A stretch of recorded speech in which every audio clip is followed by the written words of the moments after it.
ध्यायेदाजानुबाहुं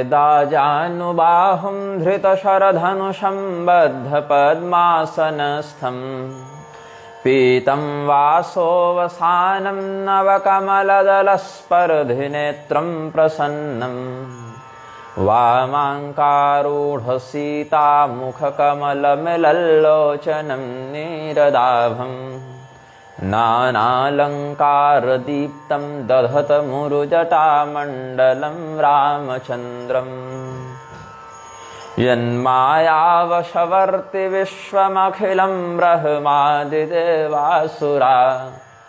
यत्सत्त्वादमृषैव भाति सकलं रज्जौ यथा हिर्भ्रमः यत्पादप्लवमेकमेव हि भवाम्भोधस्थितिर्षावतां वन्देऽहं तमशेषकारणपरं रामाख्यमीशं हरिं नमोऽस्तु रामाय सलक्ष्मणाय देव्यै च तस्यै जनकात्मजायै नमोऽस्तु रुद्रेन्द्रयमानिलेभ्यो नमोऽस्तु चन्द्रार्कमरुद्गणेभ्यः।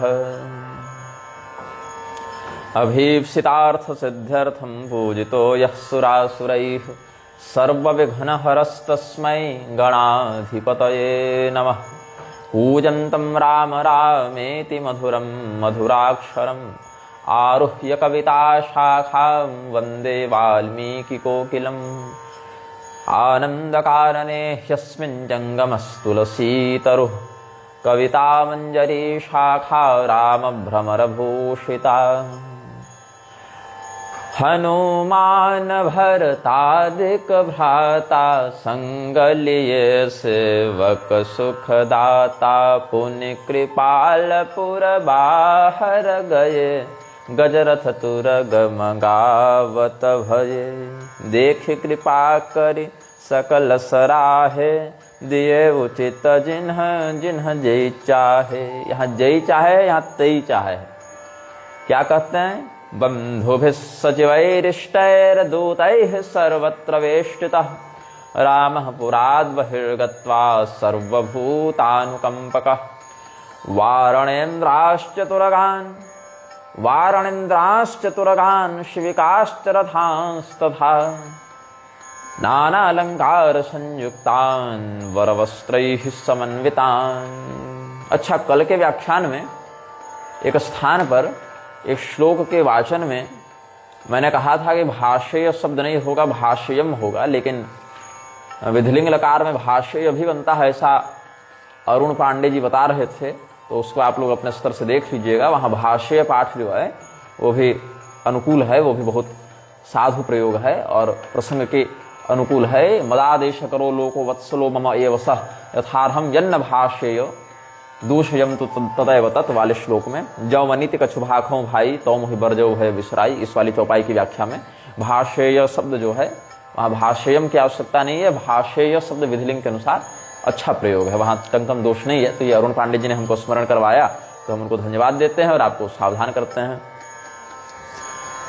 हनुमान जी, भरत जी, लक्ष्मण जी, शत्रुघ्न जी और जो मंत्रिमंडल है भगवान का, दूत मंडल है और जो सेवक गण है, उनके साथ भगवान अपने नगर के बाहर गए। एक बार पुनि कृपालपुर बाहर गए गजरथ तुरग मंगावत भय। हाथी घोड़े रथ इत्यादि मंगाते हुए अपने नगर के बाहर गए। वहां सब कुछ जो भगवान मंगाए थे अपने प्रजाजनों में जिसको जिस अभिष्ट वस्तु की कामना थी सब भगवान प्रदान किए हैं। अच्छा, इस प्रसंग में ही आचार्यों का मत है ददौ यथेप्सितम द्रव्यम येन यद संवृतम तदा। तो भगवान के राज्य में किसी को भौतिक वस्तु की कामना थी नहीं, भगवत लोक की ही कामना थी। इसीलिए इसी प्रसंग में हरन सकल श्रम प्रभु श्रम पाई गए जहां शीतल अमर आई। कृत्स्न श्रमाप नेता च रामो ज्ञानवताम वरः श्रांतो भूत्वा गतस्तत्र यत्राम ब्रवणमुत्तमम्। भगवान सबों का कष्ट दूर करने वाले, सबों का ताप, सबों का श्रम, सबों का जो कष्ट है उसको दूर करते हैं। और भगवान यहाँ पर स्वयं घूमते फिरते थक गए तो विश्राम करने के लिए आम के बगीचे में जहाँ शीतल छांव थी वहां पर गए हैं। तो इसी अंश में, इसी प्रसंग में कविजन कहते हैं कि भगवान के स्वधाम गमन का भी संकेत गोस्वामी जी यही करते हैं। चूंकि देवी जी ने पूछा था महादेव जी को कि प्रजा सहित रघुवंश मणि किमि गवने निज धाम, तो प्रजा सहित रघुवंश मणि किमि गवने निज धाम, इसका ही उत्तर यहाँ पर बड़ी सूक्ष्मता और बुद्धिमानी से परोक्ष भाव से दिया गया है कि एक बार पुनि कृपाल पूर्व बाहर गए, अपने नगर से बाहर भगवान गए। हालांकि यहाँ पर स्पष्ट रूप से स्वधाम गमन का वर्णन नहीं है, लेकिन इसी प्रसंग में यह समझना चाहिए कि पुनि कृपाल पूर्व बाहर गए, क्योंकि अगर केवल बगीचा जाना होता उनको तो हाथी रथ इत्यादि मंगाने की आवश्यकता थी नहीं, लेकिन नगर के बाहर गए। इससे समझना चाहिए कि स्वधाम गमन गए, ऐसा भी कुछ टीकाकारों का मत है, क्योंकि प्रजा सहित रघुवंश मणि किमि गवने निज धाम, इसका स्पष्ट वर्णन गोस्वामी जी नहीं करना चाहते थे, क्योंकि श्री अयोध्या धाम में भगवान का नित्य निवास, नित्य सानिध्य दिखाना था। इसीलिए संकेत कर दिया कि भगवान इस प्रकार से नगर के बाहर भी प्रस्थान किए हैं। तो भरत दीन निज बसन डसाई, बैठे प्रभु से वही सब भाई। प्रसारिते च वसने भरते न महात्मना, तत्रासीनस्य रामस्य सेवां चक्रुश्च बंधवः। भरत जी ने अपना पीताम्बर भगवान की सेवा में बिछा दिया, भगवान उस पर बैठे, भगवान के सेवा में सभी भाई और सभी भक्त लग गए। उसमें हनुमान जी क्या करते हैं, तो मारुतिर्व्यजनम चक्रे प्रभो पार्श्वे व्यवस्थितः, गिरिजे शृणु सुप्रेम प्रशंस रघुत्तमः, यस्य प्रसन्नो भगवान तत्समः कोस्ति पुण्यवान। मारुत सुत तब मारुत करई पुलक बपुषलोचन, जल भरई हनुमान समान बड़ भागी, नहीं को राम चरण अनुरागी। गिरिजा तासु जासु गिरिजा जासु प्रीति सेवकाई, बार बार प्रभु निज मुख गाई। हनुमान जी भगवान को पंखा झल रहे हैं। ऐसे तो जो आम का बगीचा है वो ऐसे ही बहुत अनुकूल सुविधा है, लेकिन फिर भी भगवान को थोड़ी सी भी गर्मी का अनुभव न हो, थोड़ा सा भी ताप का अनुभव न हो, इसीलिए हनुमान जी भगवान के बगल में खड़े होकर प्रभो पार्श्वे व्यवस्थिता, क्या कर रहे हैं हनुमान जी, तो मारुते व्यजनम चक्रे, हनुमान जी पंखा झल रहे हैं भगवान को, और भगवान उनके सेवा भाव, उनके समर्पण, उनकी विनम्रता की बड़ी प्रशंसा करते हैं। तो सोचो हे पार्वती, जिस पर स्वयं भगवान इस प्रकार प्रसन्न हो और जिसकी बड़ाई अपने मुख से करें, उनसे बड़ा सौभाग्यशाली कौन होगा।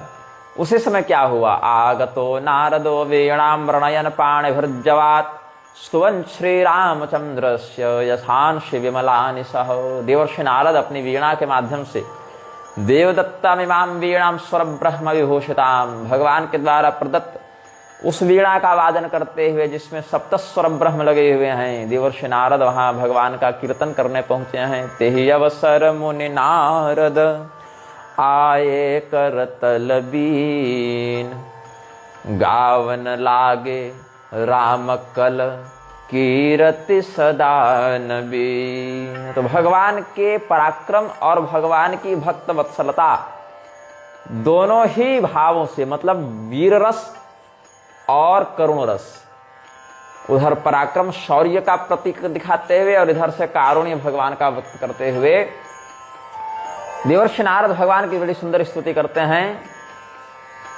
मामवलोकय पंकज लोचन, मामवलोकय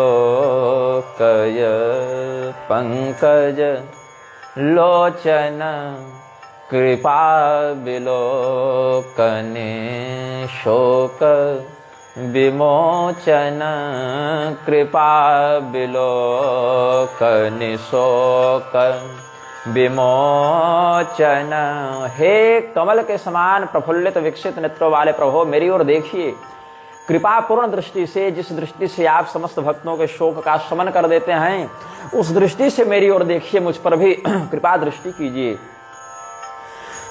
मामवलोकय पंकज लोचन, मामवलोकय पंकज लोचन, कृपा विलोकने शोक विमोचन, कृपा विलोकने शोक विमोचन।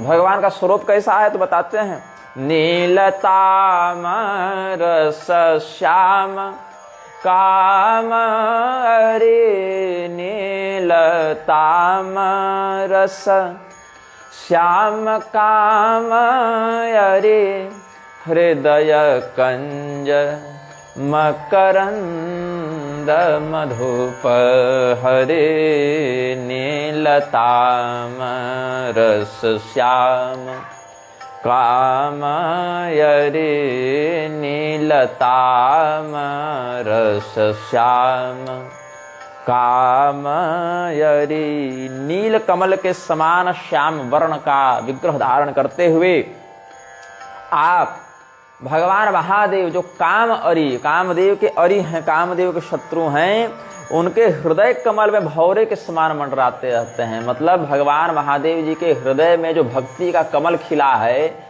आपके प्रति प्रेम का कमल खिला है, हे भगवान आप उनके हृदय का परित्याग करके वैसे ही नहीं जाते जैसे भौरा कभी भी कमल का परित्याग करके नहीं जाना चाहता। वैसे आप सदैव भक्त के हृदय में ही अहम भक्त पराधीनो ह्यस्वतंत्र द्विजः, भगवान भक्त के हृदय में ही वास करते हैं। मदभक्ता यत्र गायन्ति तत्र तिष्ठामि नारद, ये सब भगवान कहते हैं। तो भौरा भी नील श्याम वर्ण का होता है, भगवान भी नील श्याम वर्ण के हैं। यही तो कारण है कि भगवान श्री कृष्ण के भी चरित्र में मधुपगितव बंधो मास प्रसांगुरिम सपत्न्या वाले भाव में भौरे से भगवान श्री कृष्ण की तुलना करते हुए गोपियां उलाहना देती हैं।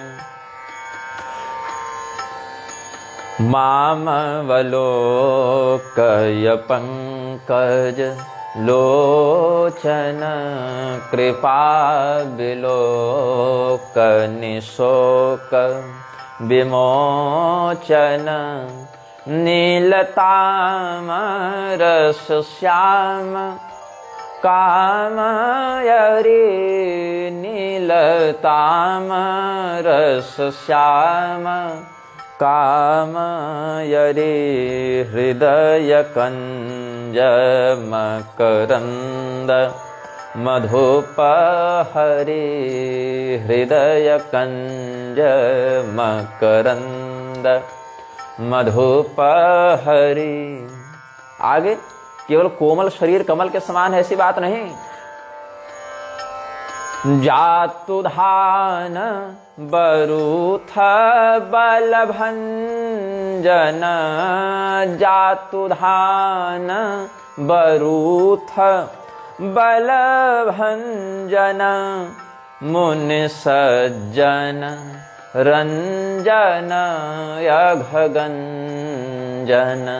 वो बड़े बड़े दिग्विजयी देव मर्दन करने वाले निशाचर हैं, उनकी बड़ी बड़ी सेनाओं को अत्यंत सरलता से लीलावश ही नष्ट करने वाला पराक्रम आप में प्रतिष्ठित है। लेकिन इतना पराक्रम होने के बाद भी कोई अत्याचारी स्वभाव नहीं, कोई अहंकारी स्वभाव नहीं, कोई दंभ नहीं। जो सज्जन पुरुष हैं, शिष्टाचारी पुरुष हैं, ऋषि महर्षि गण हैं, संत जन हैं, उनको आनंद देते हैं, अपने भक्तों के पाप का नाश करते हैं। यह विनम्रता, यह उदारता, यह करुणा वत्सलता आपकी है, भक्त वत्सलता आपकी है। जातुधान बरूथ बलभंजन मुनि सज्जन रंजन यघगंजन भूसुर शशि नववृंद बलाहक। यहाँ शशि का अर्थ जो है चंद्रमा नहीं है, शस्य शब्द को यहाँ शशि के रूप में अपभ्रष्ट किया है गोस्वामी जी ने। भूसुर शशि नववृंद बलाहक। शशि मतलब तो चंद्रमा होता है, लेकिन यहाँ शस्य मतलब खेती, नई फसल को यहाँ शशि, शस्य को शशि लिखा है गोस्वामी जी ने। कि जो ब्राह्मण हैं, जो धर्मोपदेष्टा हैं, ऐसे लोग नई खेती के समान हैं। और जब नई खेती में वर्षा के जल का सम्मिश्रण हो जावे तो खेती लहलहा उठती है, नहीं तो दरारें पड़ जाएंगी खेत में, तो फसल सूख जाएगी, पीली पड़ जाएगी, कीड़े लग जाएंगे उसमें। तो जिसका कोई आश्रयदाता नहीं प्रभु, उसके लिए भी आप आश्रय दे देते हैं। जिसका कोई नाथ नहीं, ऐसे अनाथ के भी आप नाथ हो जाते हैं, शरण में ले लेते हैं उसको। तो जैसे नई खेती का पोषण वर्षा के जल से हो जाता है, वैसे ही आप भी ब्राह्मणों के लिए नए वर्षा के जल के समान है, नई खेती के लिए वर्षा के जल समान है। भूसुरसस्य नव वृंद बलाहक असरण शरण दीन जन गाहक भुजबल विपुल भार महि खंडित भुजबल विपुल भार महि खंडित खर दूषण विराध बध पंडित। इस पृथ्वी के भार को हरण करके, इस पृथ्वी के भार को हरण करने में दक्ष आपने अपने पराक्रम से खर दूषण विराध इत्यादि का बड़ा निपुणता से वध किया, बड़ी निपुणता से उनका संहार किया है प्रभु। और रावणारे सुख रूप भूप बर रावणारे सुख रूप भूप बर जय दशरथ कुल कुमुद सुधाकर। हमने पहले बताया था कमल और कुमुद में क्या भेद है। कमल सूर्य के प्रकाश में खिलता है, दिन में विकसित होता है, रात्रि में मुरझा जाता है। कुमुद चंद्रमा के प्रकाश में खिलता है, रात्रि को विकसित होता है, दिन में मुरझा जाता है। तो दशरथ जी का कुल यहाँ कुमुद के समान है, और उस कुमुद को विकसित करने वाले, प्रफुल्लित करने वाले आप चंद्रमा के समान श्री रामचंद्र हैं। रावणारे सुख रूप भूप बर जय दशरथ कुल कुमुद सुधाकर सुजस पुराण विदित निगमागम सुजस पुराण विदित निगमागम गावत सुर मुनि संत समागम कारुणिक व्यलीक मद खंडन कारुणिक व्यलीक मद खंडन सब विधि कुशल कोसला मंडन सब विधि कुशल कोसला मंडन। आपका जो यश है वो पुराणों में वर्णित है, वेदों में वर्णित है, तंत्रादि शास्त्र आगमादि में भी वर्णित है। आप वाराही तंत्र पढ़ें या आगमों में शिव संहिता देखें, उमा संहिता देखें, तो वहाँ भगवान श्री रामचंद्र जी का बहुत निर्मल चरित्र वर्णित है। अथवा आप श्री राम तापनीयोपनिषद, श्री राम रहस्योपनिषद इत्यादि का अध्ययन करें तो वेदों में भगवान का चरित्र वर्णित है। आप पद्म पुराण, स्कंद पुराण, देवी भागवत, श्रीमद् भागवत, महाभागवत, कालिका पुराण या महाभारत, नारद पुराण इत्यादि अनेकानेक ग्रंथों को देखें, अग्नि पुराण देखें, वहां तो बालकांड से उत्तरकांड तक 7 कांडों के लिए 7 स्वतंत्र अध्याय ही हैं। तो पुराणों में भी भगवान का चरित्र वर्णित है, और इन्हीं चरित्रों का अनुसरण करते हुए आपकी लीला का गुणानुवाद संतजन करते हैं। आप करुणा निधान हैं, दंभ पाखंड का विनाश करने वाले हैं, असत्य भंजक सत्य प्रतिष्ठापक आप हैं, सब प्रकार से निरामय और निर्द्वंद्व रहते हैं, अपने भक्त को भी वैसा बना देते हैं। कलिमल मथन नाम ममताहन कलिमल मथन नाम ममताहन। भगवान का नाम क्या है? कलयुग के प्रभाव को कलिमल के माध्यम से जो मृच्छराज आदि आतंकित करते रहते हैं जनों को, तो कलयुग के प्रभाव से बचाकर अपने भक्त का उद्धार करने के लिए भगवान नाम से बड़ा कोई सरल और प्रभावी उपाय नहीं। और हे तुलसीदास जी के प्रभु, चूंकि तुलसीदास जी गुणानुवाद के रचयिता हैं। देवर्षि नारद की शैली जो है बोलने की, जो उनका जो भाव है, उनका जो स्तव है, उनकी द्वारा जो भगवान की स्तुति की जा रही है, उसको लिपिबद्ध तो गोस्वामी जी ही कर रहे हैं। तो इसीलिए गोस्वामी जी ने अपना यहाँ नाम लिखा और कहते हैं कि हे मेरे प्रभु, हे तुलसीदास के प्रभु, आप हम सब शरणागतों की रक्षा करें। कलिमल मथन नाम ममताहन तुलसीदास प्रभु पाहि प्रणत जन।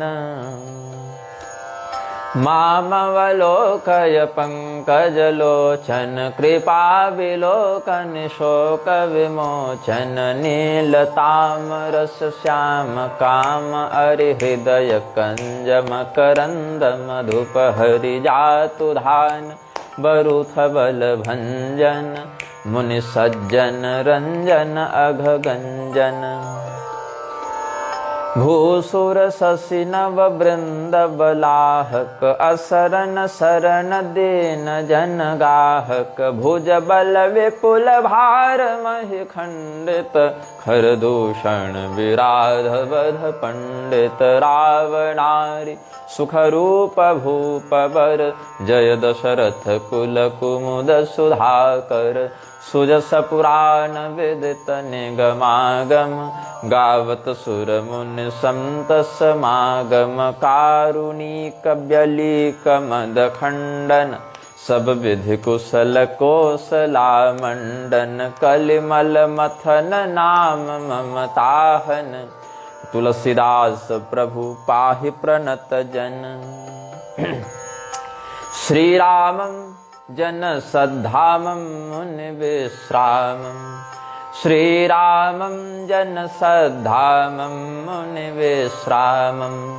सीतारंजन सत्य सनातन राजा रामं घनश्यामं। श्रीरामं जन सद्धामं मुनि विश्रामं। सीतारंजन सत्य सनातन राजा रामं घनश्यामं। सीतारंजित विश्वेशं वर पृथ्वीशं सुरलोकेशं। सीतारंजित विश्वेशं वर पृथ्वीशं सुरलोकेशं। ग्रावोद्धारण रावण मर्दन तद्भ्रातृकृत लंकेशं। श्रीरामं जन सद्धामं मुनि विश्रामं। सीतारंजन सत्य सनातन राजा रामं घनश्यामं। पृथ्वीदेशं हत भूभारं नत योगीन्द्रं जगति पालं। पृथ्वीदेशं हत भूभारं नत योगीन्द्रं जगति पालं। रामं त्वां प्रणमामि छेदित सत्तालं। संसेव्यं मुनिभिर्गेयं कविभिस्तव्यं हृदि संधार्यं। संसेव्यं मुनिभिर्गेयं कविभिस्तव्यं हृदि संधार्यं। नाना पंडित तर्क पुराणज वाक्यादिकृत सत्काव्यं। नाना पंडित तर्क पुराणज वाक्यादिकृत सत्काव्यं। श्रीरामं जन सद्धामं मुनि विश्रामं। सीतारंजन सत्य सनातन राजा रामं घनश्यामं। राजा रामं घनश्यामं। प्रेम सहित मुनि नारद बरनि राम गुण ग्राम। शोभा सिंधु हृदय धरे गए जहाँ विधि धाम। एवं स्तुत्वा रमानाथं राघवं भक्तवत्सलं। प्रणम्याज्ञां प्रभोः प्राप्य प्रययौ विधिधामसः। इस प्रकार से देवर्षि नारद बड़े प्रेम और भक्ति से युक्त होकर भगवान श्री रामचंद्र जी के गुणों का कीर्तन करते हुए भगवान की छवि को अपने हृदय में बैठाकर स्थापित करके ब्रह्मलोक चले गए। तो भगवान महादेव जी कहते हैं गिरिजा सुनहु विशद यह कथा, मैं सब कही मोर मति जथा। रामचरित शतकोटि अपारा, श्रुति शारदा न बरनए पारा। हे गिरिजे, हे पार्वती, तुमने जो भगवान के चरित्र के विषय में प्रश्न किया था, उस कथा को जिस प्रकार से हम अपने मन में धारण किए थे, रचि महेश निज मानस राखा, तो हमने तुमको बता दिया। और ऐसा मत सोचना कि भगवान का चरित्र ऐसा ही बस है, इतना ही बस है, इसके अलावा और कुछ नहीं। भगवान का चरित्र तो 100 करोड़ प्रकार से भी कह दें तो उसका अंत नहीं हो सकता। समस्त वेद, भगवती सरस्वती स्वयं लग जाए तो भी ये कह दें, ये दावा कर दें कि हम संपूर्णता से भगवान का चरित्र कह दिए, अब कहना कुछ शेष न रहा, तो ये संभव नहीं है। सम्यक पृष्टम त्वया कांते रामचंद्र कथानकम, उक्तम मया सविस्तारम यथामति गिरीन्द्रजे। मानम रामचरित्रस्य शतकोटि प्रविस्तरम, विस्तरेण प्रवक्तुम च क्षमः कोपि न भूतले। क्यों? भगवान का अंत नहीं, इसलिए भगवान के चरित्र का भी अंत नहीं हो सकता। भगवान चूंकि अनंत है, इसलिए भगवत चरित्र भी अनंत है। यो वा अनन्तस्य गुणान् अनन्तान् अनुक्रमिष्यन् सतु बाल बुद्धि। और जो व्यक्ति अनंत भगवान के अनंत चरित्रों को समाप्त कर देना चाहता है, बोलकर, पढ़कर, सुनकर, सोचकर, या उनकी गणना करना चाहता है, उसको मंदबुद्धि, बाल बुद्धि, बच्चा है, नासमझ है, ऐसा समझकर उपेक्षित कर देना चाहिए। तो कोई व्यक्ति कदाचित इतना निपुण हो जावे, इतना बड़ा सिद्ध हो जावे कि पृथ्वी के बालू के कणों को गिन ले कि पूरी पृथ्वी पर कितने बालू के कण हैं। कदाचित अगर कोई ऐसी अनुस्मृति विद्या के एकदम चरमोत्कर्ष में बैठा हुआ हो कि इतनी दिव्य गणितीय विद्या का प्रयोग करके वो किसी प्रकार से पृथ्वी के समस्त रजकणों को, बालू को गिन ले, लेकिन भगवान के लीलाओं को गिन सकता है, उससे भी असंभव नहीं। यो वा अनन्तस्य गुणान् अनन्तान् अनुक्रमिष्यन् सतु बाल बुद्धि। रजांसि भूमिर्गणयेत् कथंचित् कालेन नैवाखिल शक्तिधाम्नः। राम अनंत अनंत गुणानि, जन्म कर्म अनंत नामानि। जलसी कर्महि रजगनि जाहि, रघुपति चरितन बरनि सिराहि। वर्षा के बूंदों को कोई गिन ले, पृथ्वी के बालू को कोई गिन ले, लेकिन भगवान के चरित्रों की गणना करने में वह भी समर्थ नहीं है। इसीलिए अब तुमने जो पूछा सो तो हमने बता दिया। अब थोड़ा वो प्रसंग भी तुमको समझा देता हूं, जो काघभुसुंडी और गरुड़ जी के मध्य संवाद हो रहा था। बिमल कथा हरिपद दायिनी, भगति होई सुनि अन पायनी। उमा कहेउ सब कथा सुहाई, जो भुसुंडी खगपति सुनाई। अच्छा, ये कहना चाह रहे हैं कि जो काघभुसुंडी जी को गरुड़ जी को सुनाया था वो हमने तुमको बता दिया, और क्या बताऊं ये बताओ तुम। हाँ, ये कहने का अर्थ है। कथेयम कथिता तुभ्यम हरि भक्ति प्रदायिनी, नाम्ना भुसुंडिकाकश्च यदवोचत् खगेश्वरम चरितम रघुनाथस्य व्याहृत्य कथयामि। तो चरित्र तो काघभुसुंडी जी का ही है, लेकिन काघभुसुंडी जी के जीवन में कैसे भगवान के चरित्र का प्रवेश हुआ, प्रभाव हुआ, इस पर अब आ रहे हैं। वो तो कथा तो गरुड़ जी संवाद वाला बता ही चुके हैं, लेकिन उनके जीवन से जुड़ी बातों पर अब चिंतन करेंगे। ये कहने का अर्थ है। कछुक राम गुण कहूँ बखानी, अब का कहूँ सो कहूँ भवानी। तो देवी पार्वती जी बड़ी हर्षित हुई, कहती हैं, धन्यास्मनुगृहीतास्मि कृतार्थास्मि महेश्वर। हे महादेव जी, आपके द्वारा इस सत्संग को प्राप्त करके हम तो धन्य हो गए, कृतार्थ हो गए। धन्य धन्य मैं धन्य पुरारी, सुने ओ राम गुण भव भयहारी। तुम्हारी कृपा कृपायतन, अब कृत कृत्य न मोह। जाने वो राम प्रताप प्रभु, चिदानंद संदोह। नाथ तवानन शशि श्रवत, कथा सुधा रघुबीर। श्रवण पुटन्हि मन पान करे, नहीं अघात मति धीर। यही कारण है कि भगवान की कथा को कोई भक्त कहे, कोई संत कहे, और सुनने वाला श्रद्धालु हो, सुनने वाला निष्कपट हो, तो उसको कभी भी भगवत कथा से तृप्ति नहीं हो सकती। वो सदैव अतृप्त रहेगा, और सुने और सुने और सुने। इसीलिए बड़े बड़े ऋषि महर्षि भी सुखदेव जी के मुख से भगवत कथा सुनने के लिए बैठे रहते हैं और बारंबार भाव विभोर होते रहते हैं, लेकिन मन कभी तृप्त नहीं होता। निगम कल्पतरोर्गलितं फलं शुकमुखादमृत द्रव संयुतं पिबत भागवतं रसमालयं मुहुरहो रसिका भुवि भावुकाः। हे महादेव जी, आपकी कृपा से हमको कोई संदेह नहीं रहा। आपने जो उपदेश किया उससे पूर्व काल में जो कुछ श्री रामचरित्र के विषय में हमें भ्रम हो गया था उसका भी निवारण हो गया।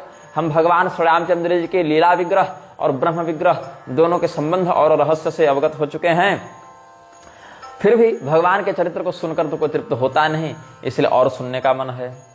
और जिस व्यक्ति को भगवान का चरित्र सुनकर भी संतुष्टि हो गई, तृप्ति हो गई कि अब और न सुनेंगे, समझ लो उन्होंने भगवान की कथा से रस को प्राप्त करने की कला नहीं सीखी। रामचरित जे सुनत अघाहि रस विशेष जाना तिन्ह नाही। जीवन मुक्त महामुनि जेऊ हरि गुण सुनहि निरंतर तेऊ। यहाँ तक कि सांसारिक मनुष्यों की बात तो छोड़ दो, निवृत्त तरशय रूप गीयमानाद भवौषधात् श्रोत्र मनोभिरामा कौत्तम श्लोक गुणानुवादात् पुमान विरज्येत विना पशुघ्नात्। जो व्यक्ति आत्महत्यारा है, जो व्यक्ति क्रूर है, जो व्यक्ति मूर्ख है, वही भगवान की कथा से प्रेम नहीं करेगा। अन्यथा भगवान की कथा तो ऐसी है कि जो परमहंस हैं, जो सर्वदोष सर्वासक्ति विनिर्मुक्त हैं, ऐसे लोग भी, ऐसे महात्मा गण भी, ऐसे अवधूत भी भगवान की कथा को सुनने के लिए लगे रहते हैं, रमे रहते हैं, वहां से दूर नहीं जाते। भव सागर चह पार जो जावा पावा, भव सागर चह पार जो पावा, राम कथा ता कह दृढ़ नावा, विषय न कह पुण्य हरि गुण ग्रामा, श्रवण सुखद अरु मन अभिरामा, श्रवणवंत अस को जग माहि, जाहिन रघुपति चरित सुहाहि, ते जड़ जीवन निजात्मक घाति, जिनहिन रघुपति कथा सुहाती। हरिचरित्र मानस तुम गावा, भगवान का जो चरित्र है, रामचरित्र मानस हरिचरित्र मानस एक ही बात है। भगवान ही समस्त कष्टों का हरण करते हैं, इसलिए हरि भी कहलाते हैं, और भगवान में सभी का चित्रमण करता है, इसलिए राम भी कहलाते हैं, इसलिए राम और हरि में भेद नहीं।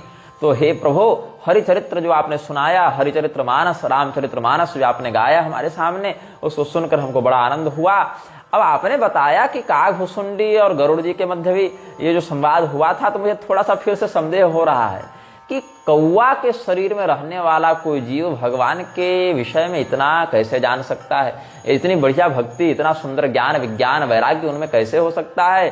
तो तुम जो कही यह कथा सुहाई, काकभुसुंडी गरुड़ प्रति गाई, विरति ज्ञान विज्ञान दृढ़, रामचरण अति नेह, बायस तन रघुपति भगति, मोहि परम संदेह। मुझे बड़ा संदेह होता है कि कोई व्यक्ति जो मनुष्य शरीर में है, जब वह भी भगवान के प्रति ऐसे दृढ़ ज्ञान भक्ति वैराग्य से युक्त नहीं हो पाता, तो भला कौवे के शरीर में रहने वाला कागभुसुंडी कैसे हो गया?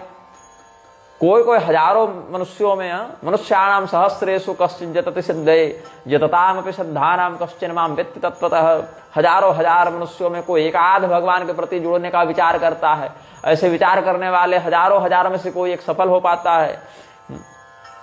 तो नर सहस्रमः सुनहु पुरारी, को एक होई धर्म व्रतधारी, धर्मशील कोटिक मह कोई, विषय विमुख विरागरत होई, कोटि विरक्त मध्य श्रुति कहई, सम्यक ज्ञान सकृत को लहई, ज्ञानवंत कोटिक मह कोवु, जीवन मुक्त सकृत जग सोवु, तिन्ह सहस्रमः सब सुख खानी, दुर्लभ ब्रह्मलीन विज्ञानी, धर्मशील विरक्त अरु ज्ञानी, जीवन मुक्त ब्रह्म पर प्राणी।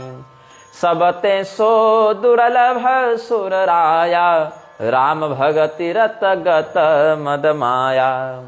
सो हरि भगति काग किमि पाई, विश्वनाथ मोहि कहु बुझाई। मुग्धे शृणुस्व मनुजोपि सहस्र मध्य। महारामायण में शिव जी कहते हैं, हे देवी जी, हे पार्वती जी, आप सुनिए। और वही भाव यहाँ पार्वती जी फिर से दोहरा कर शिव जी के समक्ष व्यक्त करती हैं कि हजारों हजार लोगों में कोई एक धर्म के प्रति रुचि रखता है, करोड़ों धार्मिकों में कोई विरक्त होता है, करोड़ों विरक्तों में किसी को ज्ञान होता है, करोड़ों ज्ञानियों में कोई जीवन मुक्त होता है, और करोड़ों जीवन मुक्त में किसी को भगवान का विज्ञान स्वरूप निष्कल बोध होता है, और ऐसे करोड़ों व्यक्ति में किसी किसी एक में श्रद्धाम भक्ति हो जाती है। ये बात आप ही कहते हैं। वो हरि भक्ति इस कौवे को कैसे मिल गई?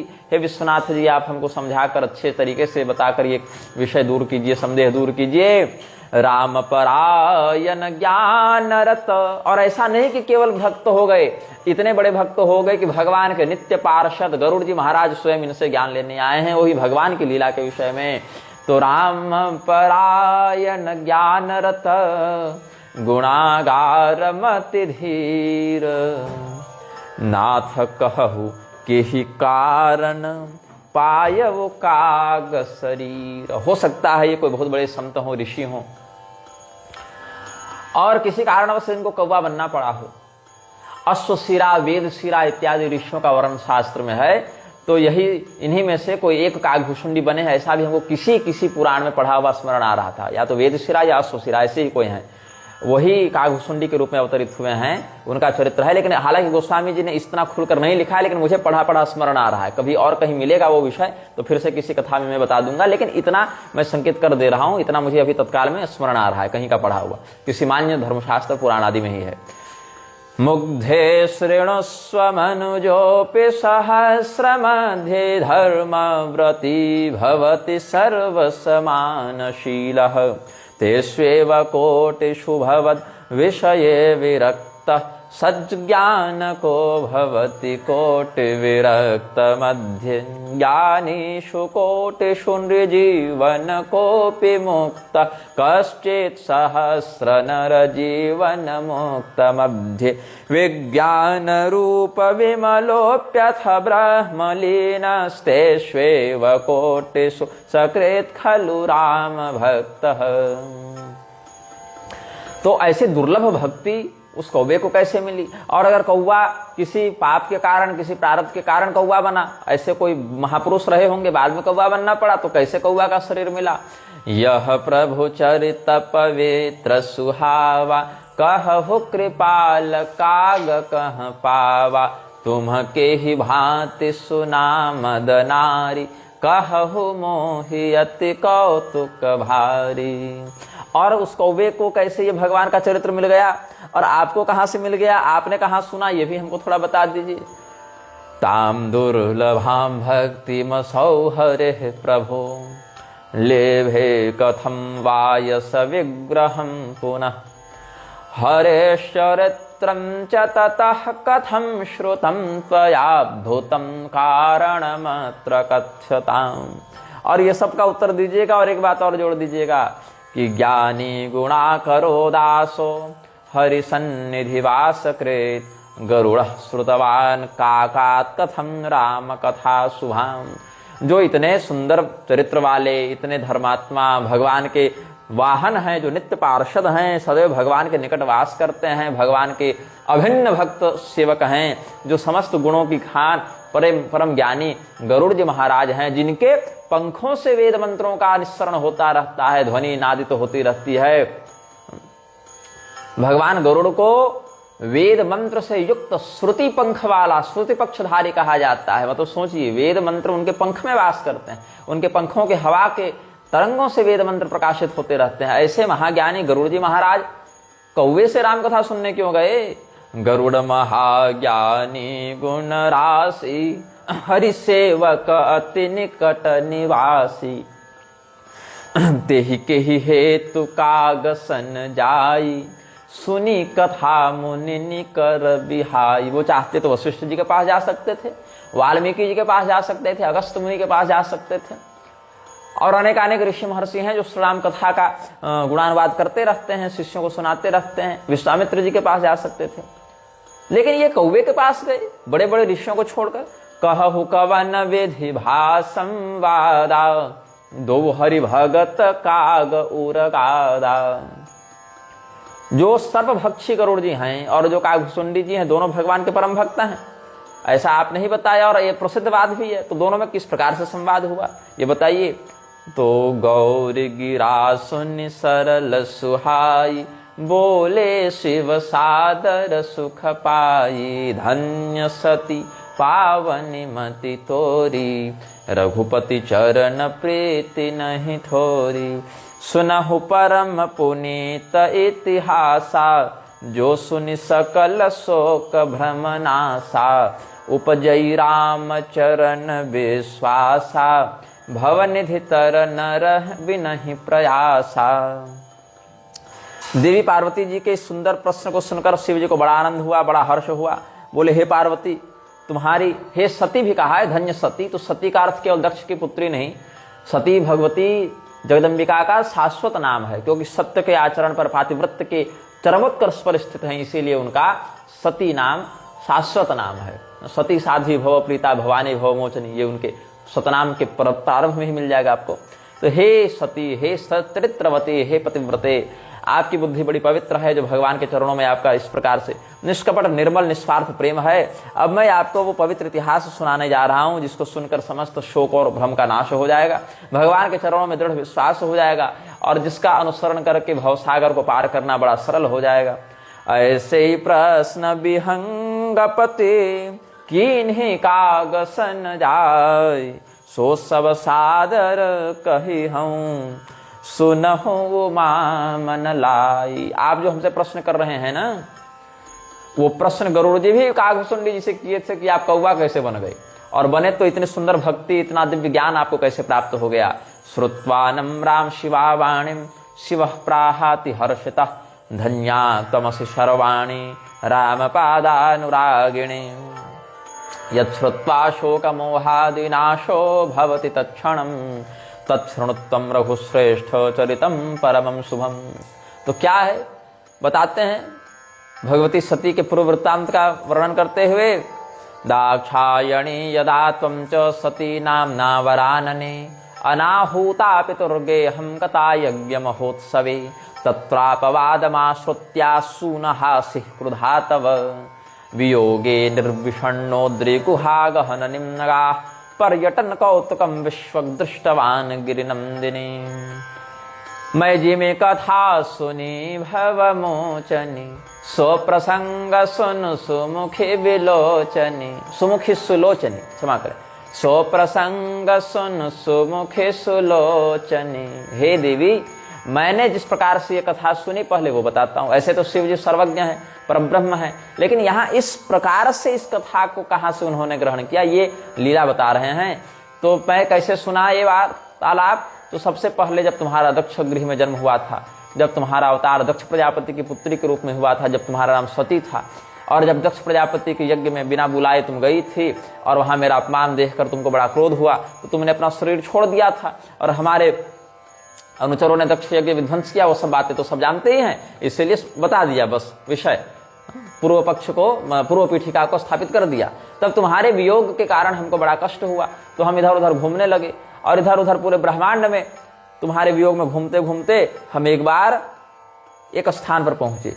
मैं जी में कथा सुनी भव मोचनी, सो प्रसंग सुन सुमुखी सुलोचनी। प्रथम दक्ष गृह तब अवतारा, सती नाम तब रहा तुम्हारा। दक्ष यज्ञ जब भा अपमाना, तुम अति क्रोध तजे तब प्राणा। मम अनुचरण की नमख भंगा, जानहु तुम सो सकल प्रसंगा। तब अति सोच भयउ मन मोरे, दुखी भयउ वियोग प्रिय तोरे।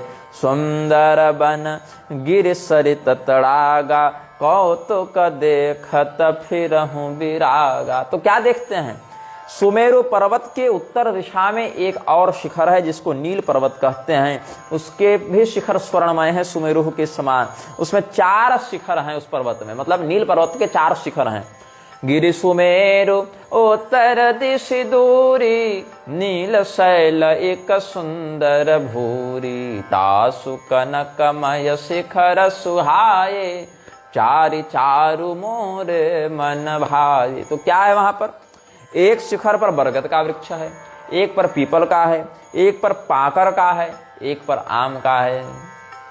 तिन्ह पर एक एक बिटप विशाला, बट पीपर पाकरी रसाला, तीन शैलोपरि सर सुंदर सोहा, मनि सोपान देखी मन मोहा। और पर्वत के ऊपर एक सुंदर तालाब भी है। मान लो 4 शिखर हो गए और चारों शिखर के बीच में तो गड्ढा हो गया ना, यहाँ शिखर, यहाँ शिखर, यहाँ शिखर, यहाँ शिखर, बीच में हो गया गड्ढा, तो वहां है सुंदर सा तालाब। और उस तालाब में उतरने के लिए, उसका जल प्रयोग में लाने के लिए सुंदर मणियुक्त सीढ़ियों का घाट बना हुआ है। शीतल अमल मधुर जल, जलज विपुल बहुरंग, कूजत कलरव हंसगण, गुंजत मंजुल भृंग। मेरोरुत्तर दिग्भागे नीलो नाम सुपर्वतः, तस्य हेममये कूटे चतुः संख्ये मनोहराः, प्लक्षाम्रास्वत्थन्यग्रोधाः सन्ति तत्र च सुन्दरम्, सरोस्ति बहुराजीवं गुंजत भ्रमर संयुतम। और इस पर्वत पर एक पक्षी रहता है। उस पक्षी की विशेषता क्या है कि कल्प का अंत हो जावे लेकिन इसका अंत न होवे। तेह गेरु चिर बसई खग सोई, तासु नास कल्पांत न होई। इनकी बड़ी सुंदर कथा है इस पक्षी की। यही काघुसुंडी जी महाराज हैं अपने। वशिष्ठ जी एक बार उनको वरदान देने गए काघुसुंडी जी को कि काघुसुंडी, मैं वशिष्ठ हूँ, ब्रह्मपुत्र हूँ, तुमको वरदान देने आया हूँ, बताओ क्या चाहिए। तो काघुसुंडी जी बोले, कौन वाले वशिष्ठ हैं आप?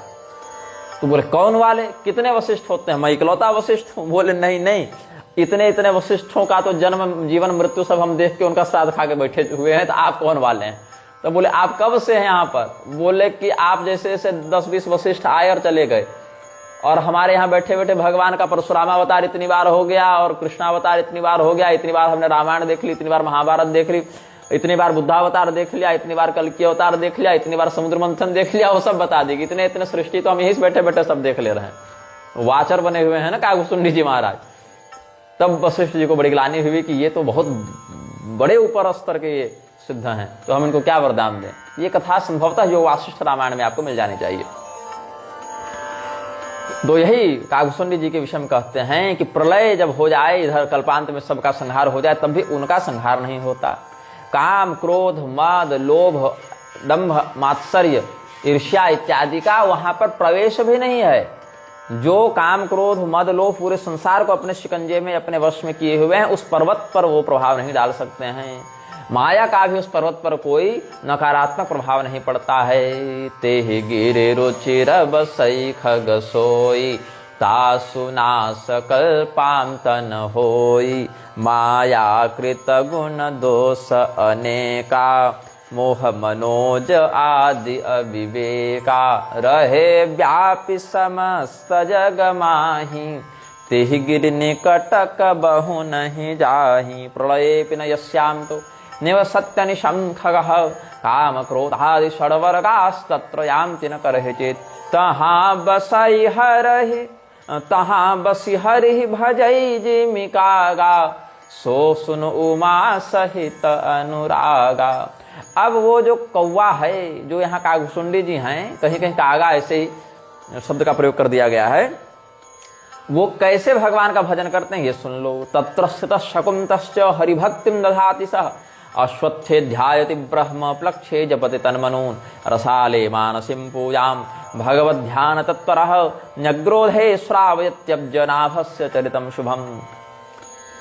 पीपर तरुतर ध्यान जुधरई, जाप यज्ञ पाकरि तर करई। आम छाह कर मानस पूजा, तजि हरि भजन काज नहीं दूजा। बट तर कह हरि कथा प्रसंगा, आवहि सुनहि अनेक विहंगा। अब चूंकि यहाँ काम क्रोध इत्यादि का प्रवेश नहीं, मायाकृत किसी गुण दोष का प्रवेश नहीं, तो भूख प्यास बुढ़ापा जरा तंद्रा व्याधि का भी प्रवेश नहीं। तो कोई काम है नहीं, कोई करियर बनाना नहीं है, कोई खाने पीने की समस्या नहीं, कोई भूख का अनुभव नहीं, कोई नींद थकावट प्यास कुछ है नहीं। तो यहाँ पर कोई द्वंद्व नहीं है। जो आधि व्याधि क्षुधा पिपासा इत्यादि द्वंद्व हैं जीवन के, यहाँ कोई द्वंद्व नहीं। ये पद ये स्थान बिल्कुल निर्द्वंद्व है। तो एक आगुसुंडी जी करते क्या है, पीपल के पेड़ के नीचे ध्यान धरते हैं भगवान का, और पाकर के नीचे जाकर के नाम जप करते हैं, जप यज्ञ करते हैं। यज्ञानाम जप यज्ञोस्मि भगवान कहते हैं ना, सब यज्ञों में अच्छा यज्ञ कौन, जप यज्ञ करो, कोई खर्चा नहीं लगना है, माला लेकर राम राम करते रहो। तो इधर जप यज्ञ कर ही रहे हैं एक संत जी बैठकर। आम छाह कर मानस पूजा, तजी हरि भजन काज नहीं दूजा। और आम के छाव में बैठकर भगवान की मानसिक पूजा करते हैं। कहाँ कोई सामग्री की भी जरूरत नहीं, पूर्णस्यावाहनम कुत्र सर्वाधारस्य चासनम वाले भाव से मानसिक पूजा करते हैं। आत्मरूपम यजत देवम, भगवान की पूजा आत्मरूप भाव से करनी चाहिए। और भगवान के भजन भगवान की उपासना को छोड़कर कागभूषुंडी जी के पास दूसरा कोई काम भी नहीं है। तो बट तर कह हरि कथा प्रसंगा, आवहि सुनहि अनेक विहंगा।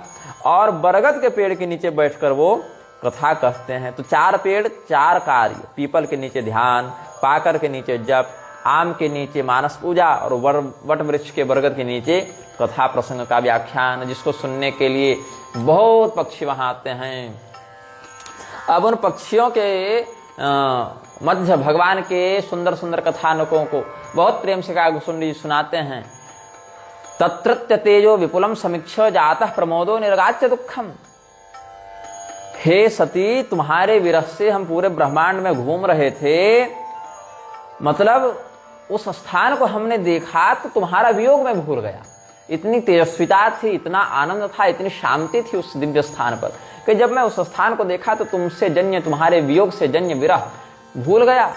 पद विप्रलब्धोत्थमतेव तत्र धृत्वा वपुरहान शमहं नवात्सम। श्री राघवेन्द्रस्य चरित्रमंहो हरम निशम्याथ गिरिम समागम। मैं सोचा कि भाई ये पर्वत इतना सुंदर, ये इतना शांत स्थल कि यहाँ मेरे मन को शांति मिली, और यहाँ भगवान की सुंदर कथा कागभूषुंडी जी कर रहे हैं और सब पक्षी श्रोता हैं, और मैं अगर ऐसे इस रूप में जाता हूं तो महादेव जी आए ऐसा सोचकर शायद ये लोग स्वागत सत्कार में लग जावे, अभिवादन में लग जावे, तो कथा में विघ्न पड़े। तो मैं हंस का रूप धारण करके जाता हूं। ऐसे भी ब्रह्म को हंस शब्द से लक्षित किया गया है शास्त्रों में। तो हंस बनकर मैं जाता हूं। तो महादेव जी ने भी एक हंसावतार ग्रहण किया है। देखिए, ब्रह्मा जी का हंसावतार भी शास्त्रों में वर्णित है, और विष्णु भगवान मतलब हरि जी का भी हंसावतार वर्णित है शास्त्रों में, और महादेव जी का भी, मतलब ब्रह्मा विष्णु महेश इन तीनों का हंसावतार शास्त्रों में वर्णित है। महाभारत में ब्रह्मा जी का हंसावतार, और इधर आप श्री रामचरित्र जब देखें तो कागभूषुंडी वाले प्रकरण में भगवान महादेव जी का हंसावतार, और श्रीमद् भागवत में विष्णु भगवान का हंसावतार, 3 हंसावतार शास्त्रों में प्रधानता से वर्णित है। त्रिदेवों का हंसावतार क्यों? हंस स्वरूपी जीव का ब्रह्म स्वरूपी परमहंसत्व में विलीन होना ही, और हकारेण बहिर्याति सकारेण विषेत पुनः। जो हम श्वास लेते हैं सकार से अंदर श्वास लेना और हकार से बाहर लेना, ही हंस मंत्र का अजपा जप से जीव सदैव जप करता रहता। हकारेण बहिर्याति सकारेण विषेत पुनः, ये हंस मंत्र का। और सोहम हंस, इस प्रकार से महावाक्य भी है जिस पर हमने कुछ व्याख्यान भी किया है हंस मंत्र पर। तो भगवान का हंसावतार प्रयाग के निकट जहां पर हुआ था, वहां पर भूमाफियाओं ने कब्जा कर रखा है, और जिसने कब्जा कर रखा है वो किसी भी प्रशासन या धर्मात्मा की बात भी नहीं मानना चाहता, और प्रशासन भी बड़ा सुस्ताया रहता है उसके समक्ष। और पूरी शंकराचार्य जी जैसे लोगों के आसपास आता जाता भी रहता है, और शंकराचार्य जी कहते भी हैं कि प्रशासन को ध्यान देना चाहिए, 15 दिन में अतिक्रमण हटाना चाहिए, लेकिन न वो शंकराचार्य जी की बात मानता, न प्रशासन इधर की बात मानता, न शंकराचार्य जी के लोग उसको भगाते हैं। तो क्या चलता है भगवान जाने, लेकिन तीर्थ की हानि तो होती रहती है। तीर्थ का जो मर्यादित स्वरूप होना चाहिए वो तो नष्ट होता ही रहता है। तो भगवान महादेव जी भी हंस का रूप धारण करके वहां पर जाते हैं, रामचरित्र विचित्र विधाना, प्रेम सहित कर सादर गाना, सुनहि सकल मति विमल मराला, बसहि निरंतर ज्योति हिताला। तब मैं जाई सो कौतुक देखा, उर उपजा आनंद विशेखा।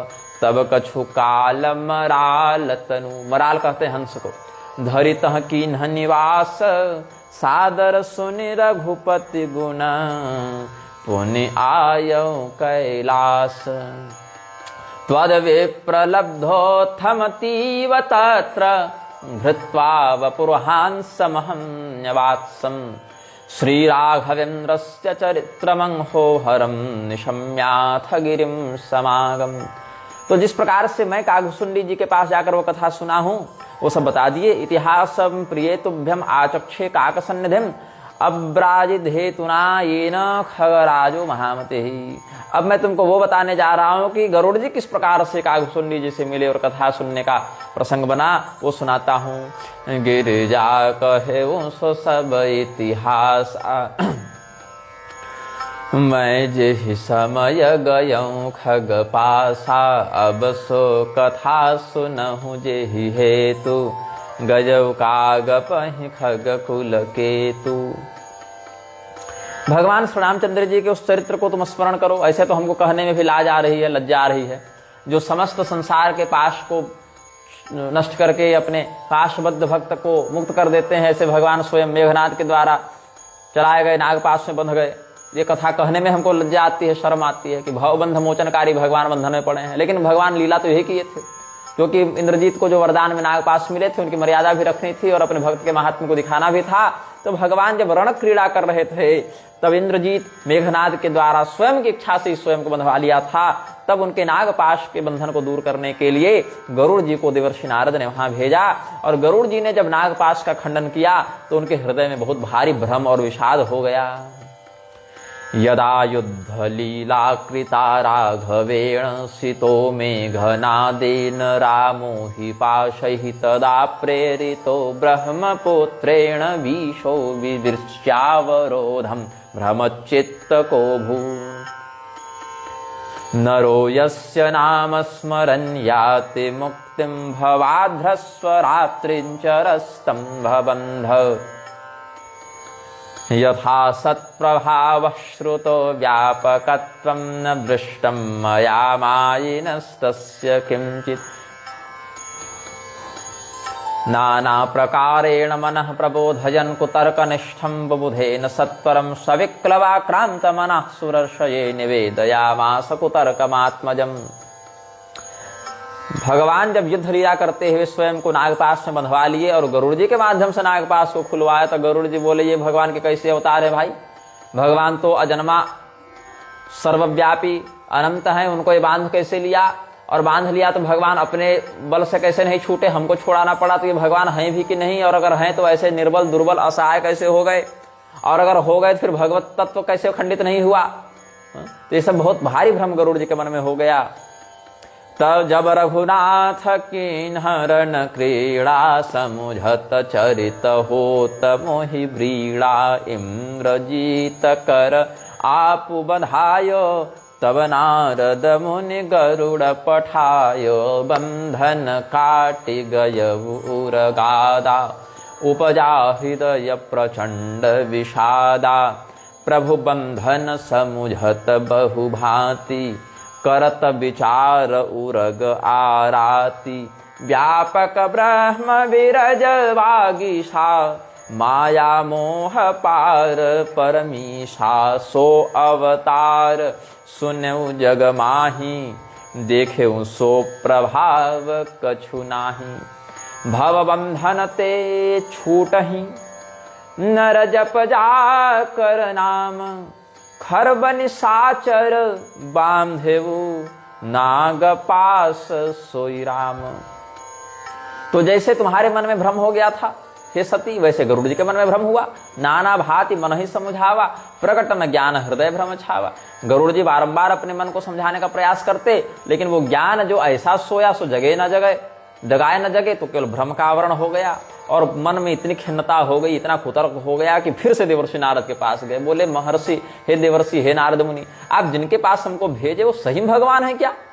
तो व्याकुल गयो देवर्षि पाही, कहे सो जो संशय निज मन माही। तब देवर्षि नारद को बड़ी दया लगी। बोले हे भगवान, गरुड़ जी जैसे परम ज्ञानी, भगवान के नित्य पार्षद, परम ध्यानी विज्ञानी भक्त के मन में ऐसा मोह कैसे हो गया?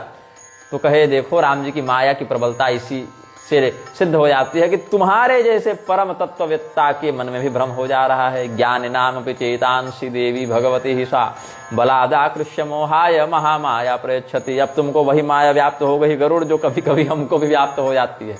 भगवान की माया के चक्कर में नारद जी भी बहुत नाचे हैं ना। तो ज्ञानियों के चित्त को जो महामाया खींच कर मोह में डाल देती है, वही तुमको नचाने में लग गई है। अब ऐसा करो गरुड़ जी महाराज, आप निकल जाओ ब्रह्मा जी के पास, और ब्रह्मा जी जो कहें सो करो। जो ज्ञानी न कर चित अपहरई, बरियाई विमोह मन करई। जेहि बहु बार न चावा मोही, सोई व्यापी विहंग पति तोही। महामोह उपजाउर तोरे, मिटहिन बेग कहे खग मोरे। अगर हम तुमको समझा भी देना तो तुरंत ये समस्या का समाधान होगा नहीं तुम्हारे मन में, हे गरुड़ जी। जो भ्रम व्याप्त हो गया है वो हमारे एक दो पंक्ति के उपदेश से नहीं दूर होगा। तो आप चले जाएं ब्रह्मलोक, और ब्रह्मा जी जैसा आपको निर्देश दें वही काम कीजिए।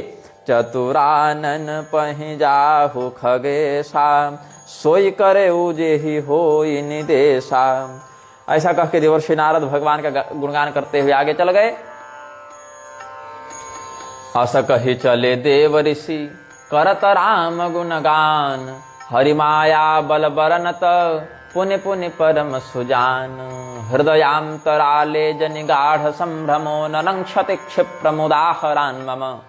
गत्वा सकाशं भवता प्रजासृजो, वृत्तन्निवेद्याथ ततुक्तमातरात्। जो प्रजापति ब्रह्मदेव कहें, प्रजा के रचयिता प्रजासृज के पास जाइए आप। गत्वा सकाशम भवता प्रजासृजो वृत्तन निवेद्याथ तदुक्तमादरात। जब गरुड़ जी ने ऐसा किया तो ब्रह्मा जी ने कहा कि सुनिए, भगवान को प्रणाम करते हैं। उनके प्रताप, उनके प्रेम, उनके महिमा को प्रणाम करते हुए ब्रह्मा जी के मन में बहुत हर्ष और भक्ति का बाहुल्य हो गया। मान्यम खगेन्द्रथमुदीर्य नारदो, जगाम माया बलमुच्चरन् स्मरन्। उपेत्य सर्वं निजगाध वेद संसोचिं, यद राम महित्वमद्भुतम्। उपेहि गंगाधरमाशु गत्वरं, प्रजापतिस्त्वं स्वस्वयन्वाचतम्। ब्रह्मा जी बोले कि भगवान की माया तो मुझे भी बार बार नचाई है।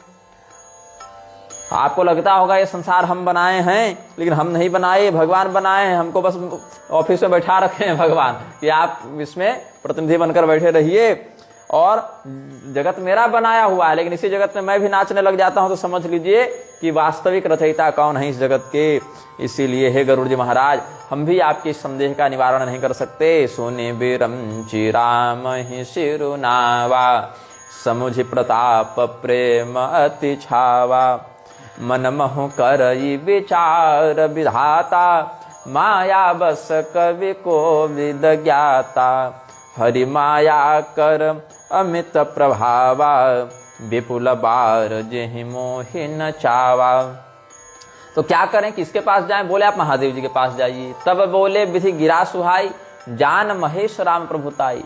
आप चले जाइए कैलाश पर्वत। बैनतेय शंकर पहि जाहु, तात अनत पूछौ जनिकाहु। और किसी से बीच में पूछने की जरूरत नहीं, आवश्यकता नहीं। आप सीधे महादेव जी के पास जाइए। उपेहि गंगाधरमाशु गत्वरं, प्रजापतिस्त्वं स्वस्वयन्वाचतम्। वही गरुड़ जी को पहले नारद जी के पास शंका समाधान का स्वार्थ था, यह आशा थी कि नारद मुनि बता देंगे। नारद जी बोले ब्रह्मा जी के पास जाइए। ब्रह्मा जी बोलते हैं हमसे भी नहीं होगा, आप चले जाइए शिव जी के पास। अब बोले कि शिवजी तो काघुसुंडी जी के भी गुरु जी हैं। कि काघुसुंडी जी को रामचरितमानस का ज्ञान कौन दिए हैं? तो शिव जी दिए हैं। सो शिव कागभुसुंडी दीन्हा, राम भगत अधिकारी चिन्हा। तो शिवजी स्वयं क्यों नहीं बताए, जब शिवजी काघुसुंडी जी को भी रामचरितमानस का ज्ञान बताए हैं? अच्छा, शिव जी कागभूषुंडी जी को रामचरितमानस का ज्ञान बताए हैं, लेकिन शिव रूप में बताए हैं। जो हंस रूप धारण करके शिव जी सुनने गए थे, वो सती जी के विरह के कारण जो भटक रहे थे, तब मन को शांति प्राप्त करवाने के लिए गए थे। और यही कारण है कि हंस का रूप धारण करके गए थे। अगर देव मूर्ति रूप धारण करके जाते, महादेव जी के रूप में जाते, तो कागभूषुंडी जी अपने गुरु जी को, राम कथा के परमाचार्य को आया हुआ जानकर उनके अभिवादन में लग जाते, स्वागत में लग जाते, तो शायद उस प्रेम और उस भाव से कथा नहीं सुना पाते। इसीलिए शिव जी वेश बदल कर वहां पर गए कि हम अपने ही शिष्य से राम कथा सुनने जा रहे हैं, तो कोई शिष्य अपने गुरु को उतने खुलकर तो बता नहीं पाएगा ना, अगर पता चल जाए हमारे गुरु जी यहाँ हैं तो संकोच करेंगे। इसलिए संकोच की स्थिति न हो, इसलिए शिव जी हंस रूप धारण करके गए थे। ऐसे शिव जी कागभूषुंडी जी के भी गुरु हैं। अच्छा, कागभूषुंडी जी को ये कौवे का रूप जो है वो शिव जी की कृपा से मिला है। ये सब आगे कथा में स्पष्ट होगा। तो शिव जी बोले, मन में सोचे कि हमने जो रामचरितमानस का ज्ञान कागभूषुंडी जी को दिया है, और खग जाने खग ही की भाषा, ये पक्षी रूप में, वो ही पक्षी रूप में है, तो बहुत अच्छे से इनको वो बात समझ में आ जाएगी। तो कहा शिव जी ने, विफलो वैनते स्वाम जगाम मम सन्निधिम ब्रजतो यक्षराड गेहम कैलासे जतमावसः। अब उस समय हम कुबेर जी के घर जा रहे थे। परमातुर विहंगपति आयउ तब मो पास, जात रहे वो कुबेर गृह, रहे उमा कैलास। तो भगवान महादेव जी उस समय यक्षराज कुबेर के यहाँ जा रहे थे, अलकापुरी की ओर जा रहे थे। कैलाश पर्वत से थोड़े नीचे है अलकापुरी। तो शिव जी जा रहे थे, बीच में गरुड़ जी मिल गए। बोले, महाराज कहाँ चले, हमारे मन के संदेह को दूर कीजिए। गरुड़ जी ने बहुत प्रेम से शिव जी के सामने अपने कष्ट का निवेदन किया। ते ही मम पद सादर सिरुनावा, पुनि आपन संदेह सुनावा, सुनिता करी विनीत मृदुबानी, प्रेम सहित मैं कहूं भवानी। गरुड़ जी के उस विनम्रता पूर्वक निवेदन को सुनकर हमने बड़े प्रेम से कहा कि गरुड़ जी, आप तो रास्ते में मिले हैं, मार्ग में, अब क्या समझाएं और क्या बताएं। ऐसा है कि आपका संदेह थोड़ा जटिल हो गया है, और ऐसे सड़क चलते ऐसे संदेह का निवारण करना संभव नहीं है। थोड़ा सत्संग कीजिए कुछ दिन। सत्संग से वो सारे भाव आपके जो हैं वो निखरेंगे, वो जो गांठ लग गई है ना हृदय में, वो खुलेगी। तो अभी सड़क में, रास्ते में, मार्ग में क्या आपको हम इसका निवारण करें। तो जहां हरि कथा होती हो वहां पर जाकर भगवान का चरित्र सुनिए। क्योंकि वेद पढ़ो, रामायण पढ़ो, पुराण पढ़ो, महाभारत पढ़ो, जहां पढ़ो प्रारंभ मध्य अंत सर्वत्र भगवान का ही गुणानुवाद मिलेगा आपको। लेकिन वो कला होनी चाहिए, आप में उस रहस्य को समझने का कौशल होना चाहिए। वेदे रामायणे चैव पुराणे भारते तथा आदो मध्य वसाने च हरि सर्वत्र गीयते। इसलिए जहां पर भगवान की कथा होती हो वहीं पर जाकर आप भगवान के चरित्र को कुछ दिन सुने, कुछ सत्संग करें, कुछ राम कथा सुने, तब आपको पूरा पूर्वापर रहस्य ज्ञात होगा। नित्यम राम कथा यत्र प्रेषयामि प्रवर्तते, श्रुति मान्या च श्रुत्यैव निशंकस्त्वं भविष्यसि। नित हरि कथा होती जहाँ भाई, पठवऊं तहाँ सुनहु तुम जाई। क्यों, हरि कथा से क्या होगा।